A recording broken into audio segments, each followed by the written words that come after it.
जी अस्सलाम वालेकुम। कैसे हैं आप? मेरी दुआ है कि सब जहाँ भी हों खैरियत से हों। अल्लाह ताला सबको अपने हिफ्ज़ व ईमान में रखे। बहुत ज़्यादा देर के बाद वीडियो अपलोड करने लगी हूँ। अब तो ऐसे ही फ़ील हो रहा है जैसे सदियाँ ही गुज़र गई हों। ना आपकी खैरियत पूछ सकी और ना ही अपना हाल अहवाल बता सकी। बस ज़िंदगी यूँ ही उतार और चढ़ाव का शिकार रही। ये वीडियो भी काफ़ी पुरानी हो चुकी है। तकरीबन अप्रैल की है जब मैंने पाकिस्तान ट्रैवल किया था। यहाँ पे अभी ये आपको कार नज़र आई है जो कि उन्होंने वहाँ पे पब्लिसिटी के लिए रखी हुई थी। हालांकि मेरे ख्याल में उन्हें यहाँ पे प्लेन्स रखने चाहिए थे ताकि आते जाते लोग उन्हें करीब से देख सकते और ख़रीदने का इरादा भी करते। पासपोर्ट कंट्रोल से फ़ारिग होने के बाद चलते हैं अपने गेट नंबर की तरफ और फिर रास्ते में आती हैं ये ड्यूटी फ्री शॉप्स। यहाँ पे मुख्तलिफ़ किस्म की चीज़ें बाई की जा सकती हैं। इनकी प्राइसेस भी काफ़ी रीज़नेबल होती हैं। ना चाहते हुए भी कुछ ना कुछ ख़रीद ही लिया जाता है।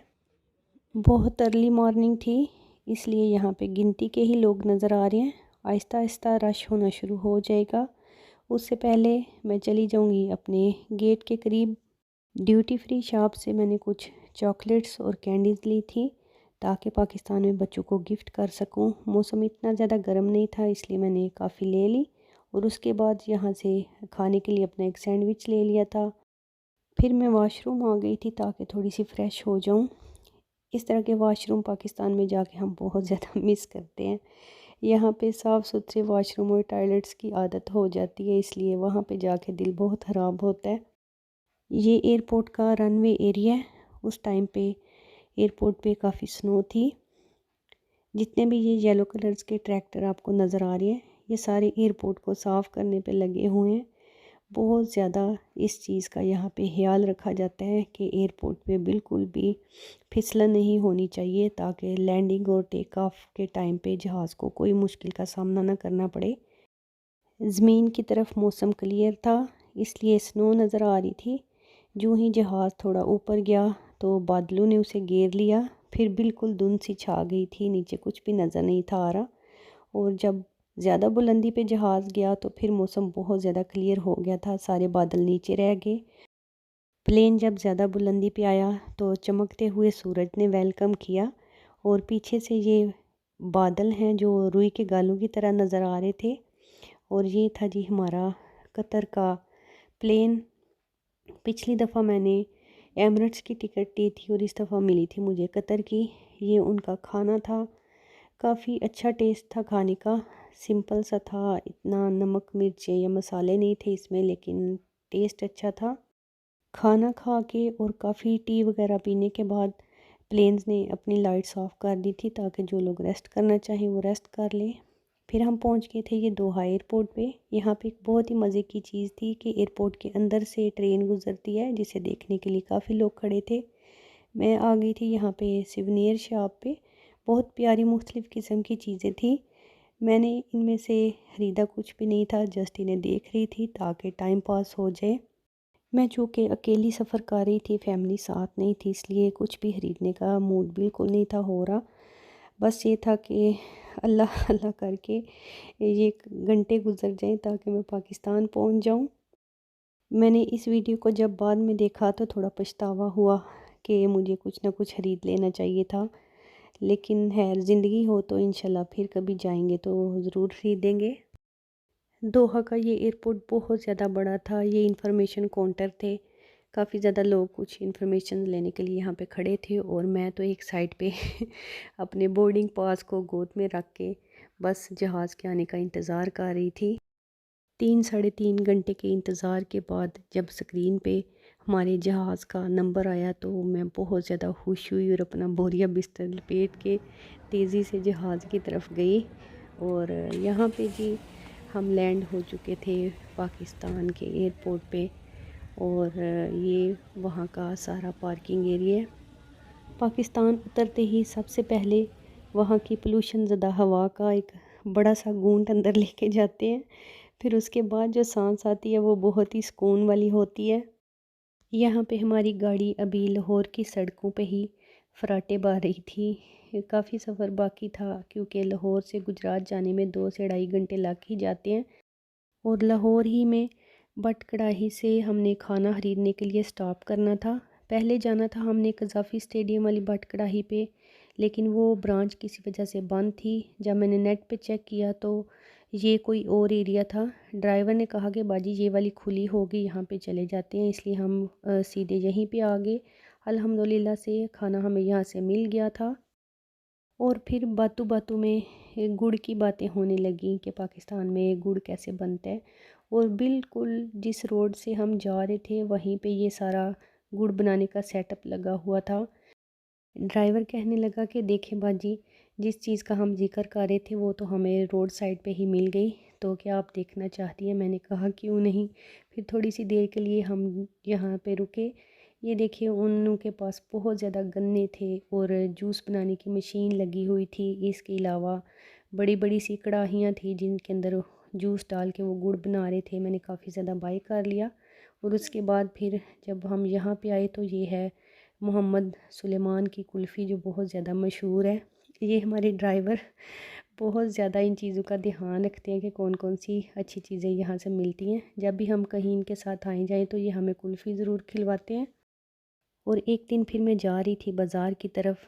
ये जो सामने येलो बिल्डिंग आपको नज़र आ रही है, ये था हमारा कॉलेज, जो कि अब यूनिवर्सिटी बन चुका है। और बहुत ज़्यादा अच्छी यादें वाबस्ता हैं इसके साथ। ये बाज़ार पूरा, और यहाँ पे ये मिट्टी के बर्तन देखना बहुत ज़्यादा अच्छा लगता था आँखों को। मैं चूँकि आज गाड़ी में नहीं थी, ना ही रिक्शे में थी, बल्कि मैं चिंची पे थी, जहाँ पे बहुत ज़्यादा ओपन चीज़ें नज़र आ रही थी। बहुत ज़्यादा अच्छा लग रहा था सारी चीज़ों को देख देख के। सबसे ज़्यादा स्पेशल और मेरी सबसे बड़ी कमज़ोरी पाकिस्तान में रेडियो पे लगी हुई ये सब्ज़ियाँ मुझे बहुत ही फ़ैसिनेट करती हैं। वो कहते हैं ना कि किसी चीज़ को देख के सांसें अटक जाना, तो इन सब्ज़ियों को देख के मेरी इनमें आंखें अटक जाती हैं, सांसें भी वहीं रह जाती हैं। बहुत ज़्यादा अच्छा लगता है मुझे इन रेडियो से सब्ज़ी ख़रीदना। मैं अगर पाकिस्तान में होती तो यकीन माने कि अपनी रेहड़ी लगा के सब्ज़ी बेच रही होती। हमारा ये रेलवे रोड काफ़ी ज़्यादा टूट-फूट का शिकार था। इस रोड के ऊपर ट्रैफ़िक भी बहुत ज़्यादा होती है क्योंकि फ़र्नीचर्स की फैक्ट्रियाँ हैं। ये रोड रेलवे लाइंस तक भी जाता है, जिसकी वजह से आमदोरफ़्त काफ़ी रहती है। तो इतना ज़्यादा तकलीफ़देह सफ़र था, चाहे कितनी अच्छी गाड़ी में क्यों ना कर रहे हों। ऐसे ही मेरे दिल से दुआ निकली कि काश इस मुल्क के हुक्मरान आवाम के लिए कुछ हमदर्दी रखते हों, ताकि इन रोड्स वगैरह को तो साफ़ कर दें, ठीक कर दें। तो यकीन जाने कि कबूलियत की घड़ी थी। अगले ही दिन इन रोड्स के ऊपर तमीर का काम शुरू हो गया था। और उसके बाद यहाँ मैं अपने अब्बू जी के कपड़े लेने टेलर के पास आई थी। यहाँ पे बहुत ही ज़्यादा हैरानकुन बात थी कि मेरे बच्चों की उम्र का एक बच्चा जो कपड़ों को सिलाई वगैरह या वो कुछ पिको कर रहा था, तो जब मैं उनकी वीडियो बनाने लगी वो बहुत ज़्यादा डर गए कि मैं शायद लेबर वालों को ना दे दूं।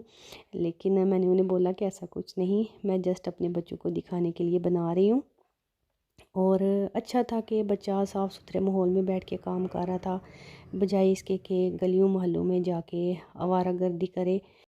फिर वही बात कि वहाँ के बेहिस हुक्मरान जब बच्चों को तालीम वगैरह दिलवाने का बंदोबस्त ना करें, तो अपनी मदद आपके तहत फिर लोग कोई ना कोई चारागोई कर लेते हैं।